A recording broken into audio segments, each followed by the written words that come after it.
Hey there, it is Rachel, and I recently recorded an episode of my podcast that talks about how to set expectations that work for you instead of against you.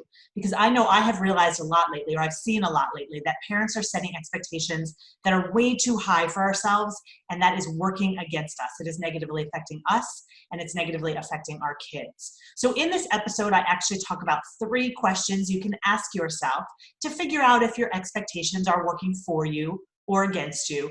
But I will tell you very generally that expectations are working against you when they are unrealistic, given your circumstances right now. They are working against you when they are based on other people's values instead of your own.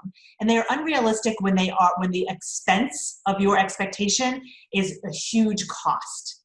Now, I go much more into this in the episode again, so you can listen to that to really understand these 3 questions. But I will also tell you that expectations are working for you if your expectations are realistic based on your current circumstances and if they are aligned with your values as opposed to everybody else's values. So what I want to do in this video is specifically give you some language so that you understand when you are setting expectations that may be working against you.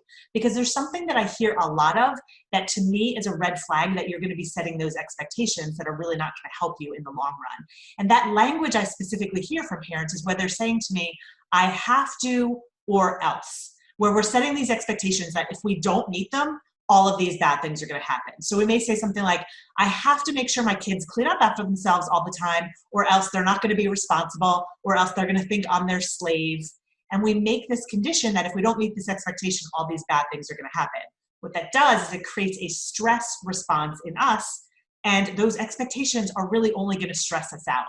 Another example is you may say something like, especially if you're working from home, you may be saying something like, I have to do everything my boss asks me to do, or else I may lose my job and I won't have any money. Now, that may not be wrong, but that thought, I have to or else, again, is not going to serve you because it's going to create a lot of stress for you. So I suggest replacing I have to or else with it makes sense for me to, or it would feel good if I. So let's say you said something like, it makes sense for me to focus on the kids taking their plates from the dinner table to the counter, or it makes sense for me to ask them to clean their rooms every other day. So you're thinking about what makes sense for you to do right now. The other thing that you can do, if we were talking about the example with a job, you can say something like, it makes sense for me to understand what are the priorities right now so I can get done as much as I can in the time that I have and make sure I'm making the best use of my time. Or maybe even it makes sense for me to let my boss know how much time I have in the day to see what he or she thinks I should be spending that time on. So you're really revising from I have to or else bad things are going to happen to it makes sense or even it feels good for me to take this action instead. In that case, you're identifying action that actually works for you instead of against you. It's not creating a stress response. It's creating something that's going to feel good based on your values. Now, I'm not implying that life is about always feeling good. That's the opposite of what is true. As adults, we know that.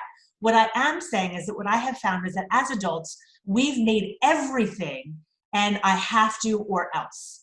And I'm suggesting just take 1 or 2 of those, I have to or else, and shift them slightly so that you're saying, it would feel good or it makes sense for me to do this. Because when you revise your expectations just in 1 or 2 areas, you will reduce your stress, and ultimately, you're actually going to be able to act more responsibly because your stress isn't getting in the way of you doing those things that you absolutely have to do.